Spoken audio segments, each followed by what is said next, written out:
Hello everybody, welcome to my next movie review. I just want to, as an aside, say this. I accidentally, the last several movie reviews I did, I accidentally uploaded to my main channel instead of uploading them to this channel. So, like, if you're watching this video and wondered why all of my last few videos ended up on another channel, that's because that's my other channel, and I, accidentally uploaded all of my movie reviews for the last time around in the wrong channel, and then I accidentally deleted them before I could go back in and, you know, correct it. So I just left them on there. And I'd accidentally deleted out the copies, the original copies of those videos on this computer, so I, you know, couldn't, unfortunately, you know, redo them. But anyway, that aside, now for my next movie review. This movie, I seen it in the theater, like, when it came out, and I mean, this is a really, you know, really interesting movie. It's rated PG-13 because it's for, you know, some, you know, sensuality according to this. This was released in 2006. Yeah, this movie is actually, you know, I mean, not to sound like a thin person hater, because, you know, I'm a bit of a chunker myself. You know, I used to be thin. I remember being thin. And what it is this movie, I mean, even when I was thin, I was not this way, but, you know, I was watching this movie lately and thought, you know, that's a bit over the top. It's this movie, The Devil Wears Prada. This is definitely, as my husband puts it, you know, a female flick. What it is, it's about, you know, Anne Hathway, who plays Andy Sachs, or Andrea Sachs, and she works for Merrill Streep, who is Miranda Priestley. And Miranda Priestley is the editor of Runway magazine, which is, you know, it's like, the easiest way to explain it, it's like a fashion model magazine of, you know, like the hot clothes, the hot culture, you know, and it's like all the, like, you know, like Prada and Gucci and like all the, you know, bags that would cost you, like, you know, half a year's salary just to get one bag, you know, that will only last maybe, what, 6-7 months or something, you know, like the real expensive malarkey that no normal person can afford to buy. It's like the rich people clothes, and bags of shoes and outfits, and, you know, the snobby people clothes, you know, is what I call them. It's, you know, one of those things. This is actually one of those, I rented it from the library. I mean, granted, the actual DVD kind of skips a little bit, but I mean, I managed to watch through most of the movie. As I was watching it, there's this one girl named Emily. It's this girl here. I forget who that is. But her name's Emily, and she, or the assistant named Emily, and, you know, she just, you know, she plays, you know, she goes from being the second to the primary assistant, and then Andy, Anne Hathaway's character, ends up being the second and everything.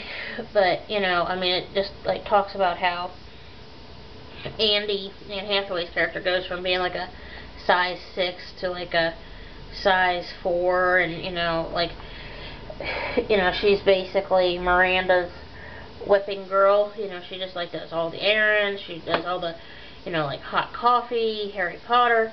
You know, and when they talked about Harry Potter, I'm like thinking, there ain't no new, there's not any more Harry Potters. You know, the last Harry Potter, you know, is like halfway produced in a movie, you know, and I don't think J.K. Rowling is going to be writing anymore. At least that's what she said about Harry Potter. You know, but seriously though, and then I had to remind myself that this was before, you know, the last Deathly Hallows came out. But yeah, you know, it talks about, you know, Harry Potter, and, you know, like, you know, like, about all the, you know, stuff that, you know, people go through to, you know, please, Miranda, and she's just, you know, this, like, you know, like, this high and mighty Miss Thing, you know. I'm sure that there's a high-powered woman like Miranda in the, you know, fashion industry that does those, you know, like, high-end, you know, magazines and stuff that shows, like, all the new outfits for the season and stuff, and it's that much of a nitpick and everything. I mean, it's a really good movie, you know, for, like, you know, to make you think about, like who picks your clothes and, like, who decides what's, you know, like, the in fashion and stuff. I actually know somebody who, you know, likes to pretend that they're something like Miranda, you know, that they're in on the, you know, the hot culture and, you know, the hot new outfits and one. It's like I find myself rolling my eyes and going, you know, seriously, you know, I think my parents' cat has better taste in clothing than you do.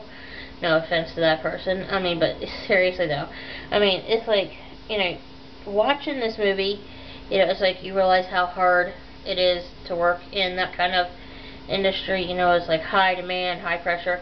The girl that plays Emily, you know, basically was starving herself to death because she, you know, was trying to look thin for the trip to Paris. And, you know, what ends up happening is Andy ends up going to Paris instead of Emily.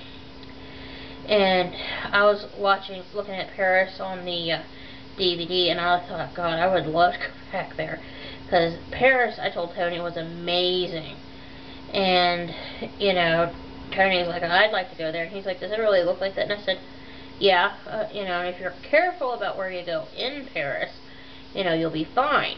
Go, you know, preferably go during daylight hours. You know, and I told Tony that, you know, like, the Arc de Triomphe and, you know, all those fountains and blah, blah, blah actually have real gold on them. Or so we were told when I was there in '95. But yeah, it's an amazing city to go to, Paris is. And when you compare Paris, France to London, England, it's like day and night difference. I mean, big difference. You know, London, you're like you look up and you see all these buildings like squished in together, and Paris is like, you know, it's like this in London, or this in London, and like this in Paris, like the streets. You know, it's like, you know, this is like everything all squished together, and you look up and you're like where's the sky? You know, in Paris, if you're out at night and it's like this, you're like, oh, there's the sky. I mean, and the roads are like wide. I mean, you could fit a semi-truck down the street sideways in Paris. I mean, you know, like this way. I said this way, you know. I mean, seriously, it's that big of a difference. You know, and it's like, I remember the food. I told Tony the food in Paris is just unbelievable. And, you know, it's like you can actually, you know, like if you order like, you know, like say chocolate strawberries with, you know, for dessert, but you've eaten like a steak or something, or order a steak, you know, in Paris, it's not, you know, you're not like, what is that? Or what's that supposed to be? You know, and in London you're like, you know, what? What do you call that? That don't look like no steak to me, you know.